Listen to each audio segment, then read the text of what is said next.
ever get that feeling, like when you're really connecting with someone, or even like with a whole group of people, like you're all on the same wavelength, vibing together? What if that feeling wasn't just, a nice feeling, but like a hint at something way bigger? Like something about like how consciousness actually works and how it like evolves and could even become like totally unified. That's what we're going to dive deep into today. Yeah, we're going to go deep on this idea of group soul evolution and social memory complexes. Specifically, we're going to be looking through the lens of the law of one. This isn't just some airy-fairy philosophy, though. It could actually be like a roadmap for understanding how consciousness evolves collectively, a journey that, by the way, you're totally a part of. You're right on the money. And for this journey, our guide is going to be the teachings of Ra, right? They describe themselves as, get this, a sixth density social memory complex. This is all in the law of one. And yeah, think about it. We're getting insights from something, some being that's like already experienced this level of collective consciousness, like firsthand. It's a super unique perspective, to say the least. Absolutely. It's mind-blowing, really. So what we're going to try to do in this deep dive is connect these really big concepts back to humanity's situation right now. Like, where are we on this evolutionary path? What's even possible for us as we, move towards becoming more of a collective? And what are the implications of something like that? For you, for me, for everyone, we know you love these big ideas, those aha moments. So we're stoked to explore this with you. Okay, so let's get down to brass tacks. What exactly is a social memory complex? According to Ra, of course. What's the core idea we need to, like, really wrap our heads around? So the fundamental definition, as Ra puts it, is this, and it's from session 11. A mind-body-spirit social complex becomes a social memory complex when its entire group of entities are of one orientation or seeking. One orientation or seeking? So we're not just talking about, like, agreeing on what to have for dinner or, like, liking the same books. This is deep, man. What's the real takeaway for us here? The key for you here is that it's about a very, very deep unification of intention, of desire within a group. It's about individual beings coming together, merging around a central purpose. And when that unity of seeking happens, something wild goes down, Ross says. The group memory lost to the individuals in the roots of the tree of mind then becomes known to the social complex. Whoa, hold up. The group memory becomes known. That's powerful imagery. It's like suddenly all those experiences, all those lessons learned by everyone in the group, they become like accessible to everyone else. It's not even just learning about it. It's almost like remembering it yourself. Exactly. That's the point. It's a remembering as one being, where your journey, your personal journey with all its ups and downs, all its triumphs and its challenges, it all feeds into the collective wisdom of the whole. And Ra themselves, they're like the poster child for this, right? It's like a living, breathing example of what a social memory complex actually is. Yeah, in session 6, they flat out say it. We of Ra are a sixth density social memory complex.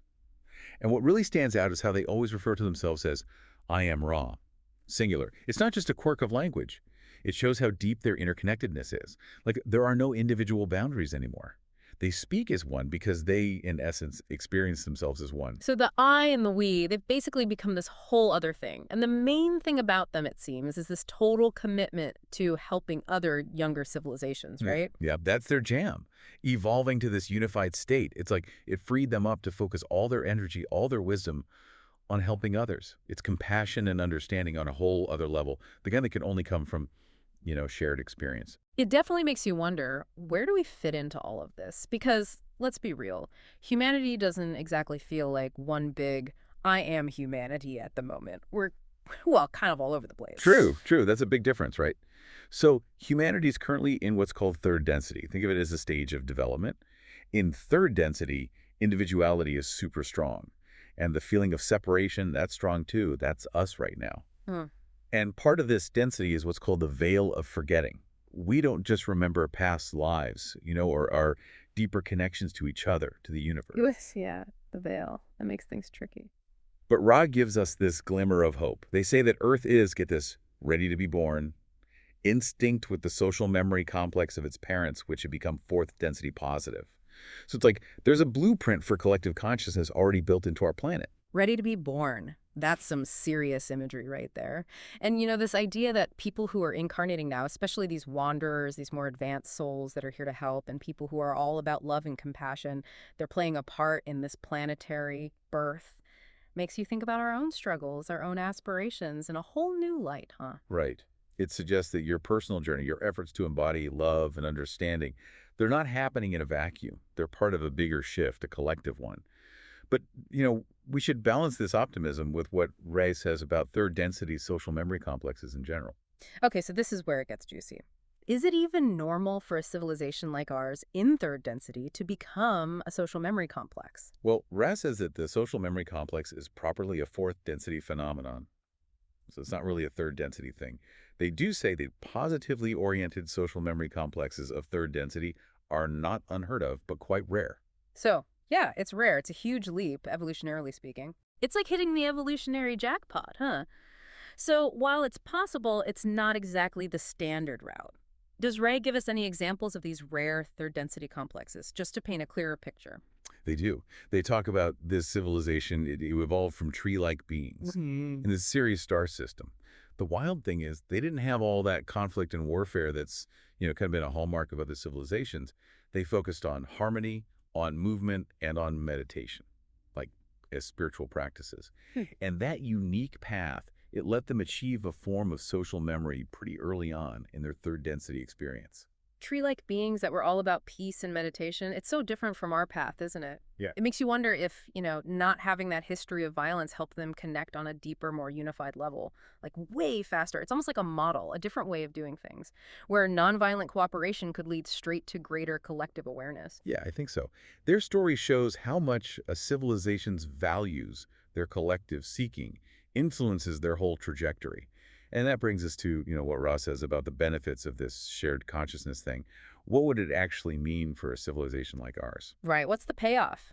If humanity could become a social memory complex, what would be in it for us?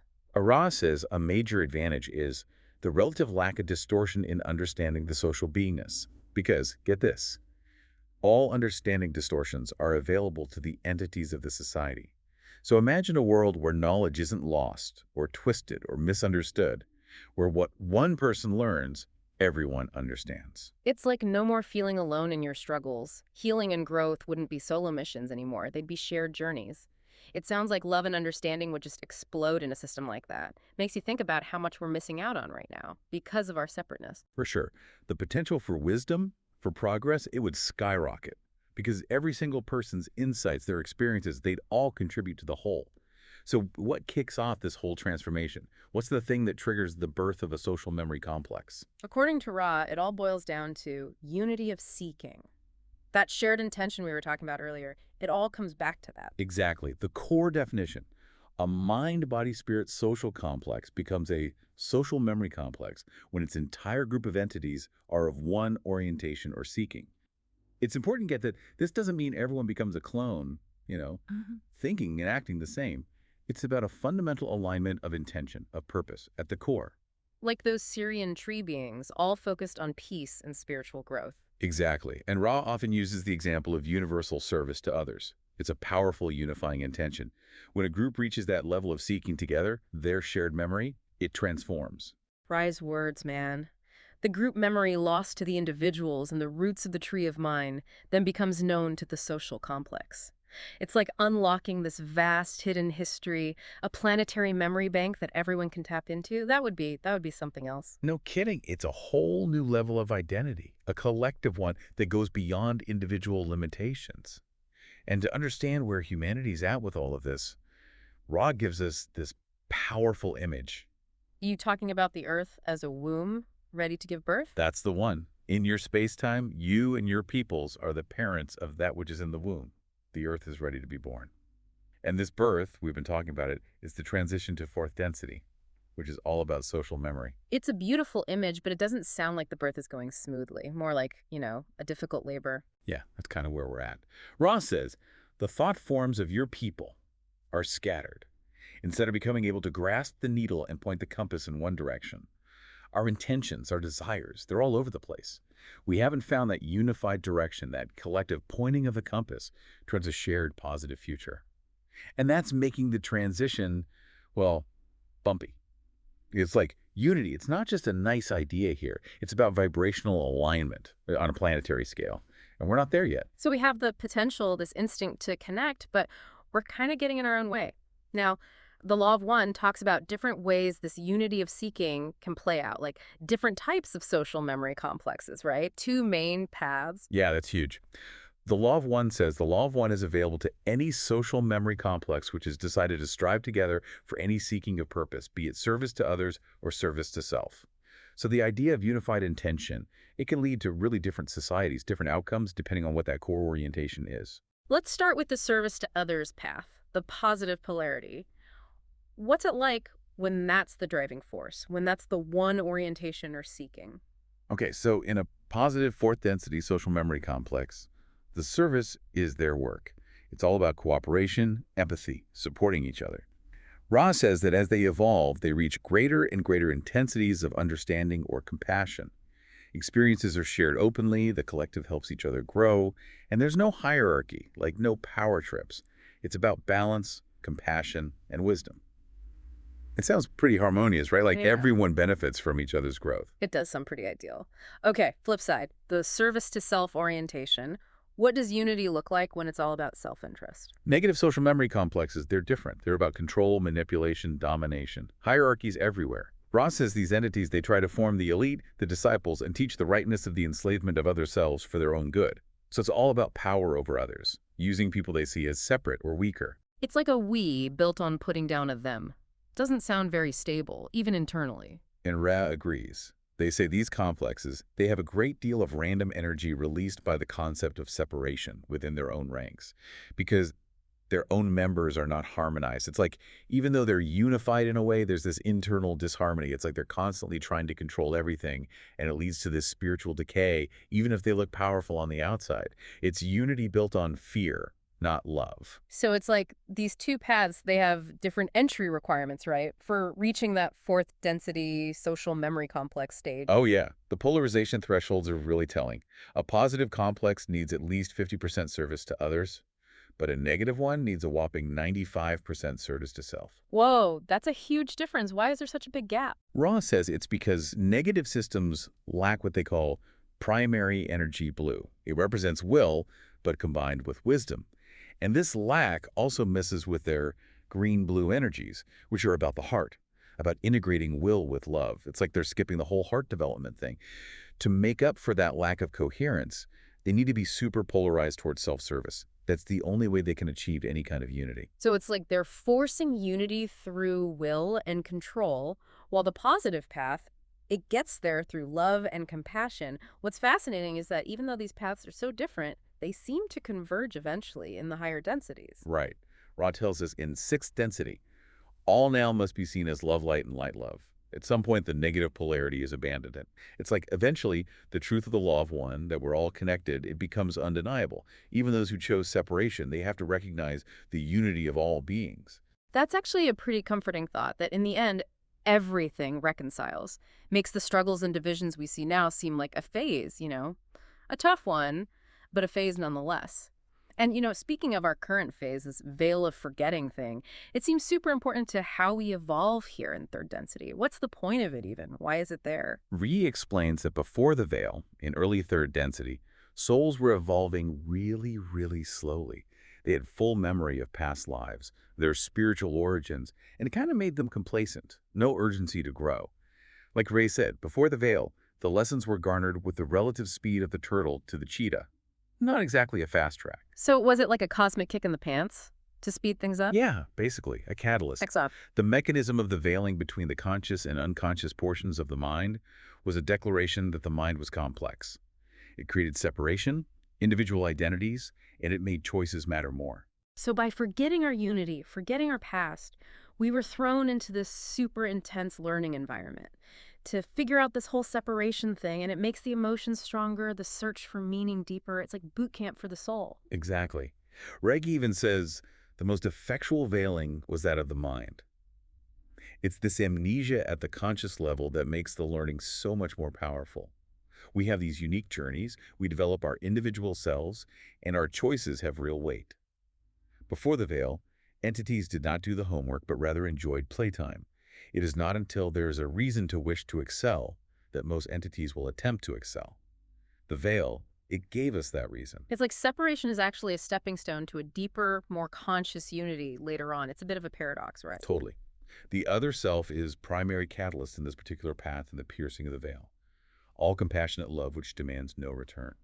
Our relationships, all of them with all their ups and downs, they become the main way we realize we're all connected and that we need to break through this illusion of separation. And the veil, it's not a solid wall, right? There are ways to peek through it. Gra calls it semi-permeable. Like, the desire to know the unknown draws dreaming and communication with teach learners which can pierce the veil. Things like deep meditation, those intense relationships that make you face your own stuff, even that feeling of yearning for something more. They can give us glimpses of the bigger picture. It's like our subconscious remembers, and sometimes those memories bubble up. So even though we're in this separated state, the seeds for a future social memory complex are still there. Now, looking at other planets, what can we learn from how they approached social memory, or how they didn't? The Law of One has some pretty good examples. We talked about the tree beings of Sirius, a late third-density social memory complex. They were peaceful, spiritual, and that helped them achieve collective consciousness pretty early on. They even moved in a unique way, using electromagnetism guided by thought, like they were more in tune with their planet as a whole. That's a stark contrast to Malddec, which seems like a missed opportunity, a planet that went the other way. Yeah, tragic story. Malddec destroyed itself in third density, internal conflict, no unifying positive direction. Ross says their planetary social memory complex was mixed in polarity, and it led to confusion and self-destruction. None escaped the knot or tangle. Its planetary social memory complex would most probably have been a mixed harvest. It's a warning, No. about what happens when we don't find that unified positive intention. Shows how important that one orientation or seeking really is. And then there's Ra's own home planet, Venus. Their story seems way more successful. Yeah, Ross's Venus was a planet of rapid evolution because of the harmonious interaction between everyone. They became a sixth density social memory complex and eventually joined the Confederation of Planets. And get this, they voluntarily placed the social memory complex data in a central thought complex, so each could work in its own service while calling upon any other understanding. It's like advanced galactic cooperation based on sharing wisdom and understanding interconnectedness. A blueprint for how evolved social memory complexes can work together. And Ra seems to suggest that this move towards social memory, even though it looks different on each planet, it follows a similar pattern throughout the universe. Right. Ross says the progression is somewhat close to the same. The free choosing of what you call galactic systems causes variations of an extremely minor nature. It's like there's this universal tendency toward integration, toward collective consciousness. It's just a natural part of how things evolve, cosmically speaking. Bringing it back to us, though, humanity's still in that labor pains phase. Definitely. In your space-time, you and your peoples are the parents of that which is in the womb. The Earth is ready to be born, and the delivery is not going smoothly. And it's rough because, like we said, our thoughts, our intentions, they're all over the place. We don't have that unified direction, that collective compass pointing us towards a shared positive future. So if humanity is going to become a social memory complex, it all comes down to unity of seeking, huh? That's the key. Finding that harmonic resonance, a shared intention rooted in love and service to others. And it's not about everyone agreeing on everything. It's about a core alignment towards the good of the whole. And even with all the challenges, are there any signs of hope for us, like tools we have that could help us make this big shift? Totally. Raul talks about these wanderers, more evolved beings who are here to help us transition. And there are fourth density children being born now. They have this natural awareness. And beyond that, there are things you can do. Desire for truth, meditation, connecting with your own spiritual understanding. These can help you become a part of this future network of shared consciousness. Every little bit of love, every effort towards understanding, it makes a difference. So our own growth, our own efforts to connect, they matter, even for the whole collective. But what's holding us back the most right now? What are the biggest obstacles in our way? Ray's pretty blunt about this. They say, the entry into the vibration of love is not effective with your present societal complex. Our ideologies are all over the place. We have economic inequality. There's not a lot of trust between people. And a lot of us are disconnected from our own inner truth, from the wisdom of the heart. So until we face these things, until we cultivate more empathy and compassion, becoming a social memory complex is going to be a challenge. It's like they're painting this picture of humanity waking up all as one. As Ross says, all experience of each entity is available to the whole of the complex. What would that even look like for us? Think about it. Instant healing, because we're all sharing compassion, inspiration flowing freely, leading to crazy advancements and everything, love becoming the foundation of everything, the actual frequency of reality. And this isn't some fantasy, you know. It's a real possibility.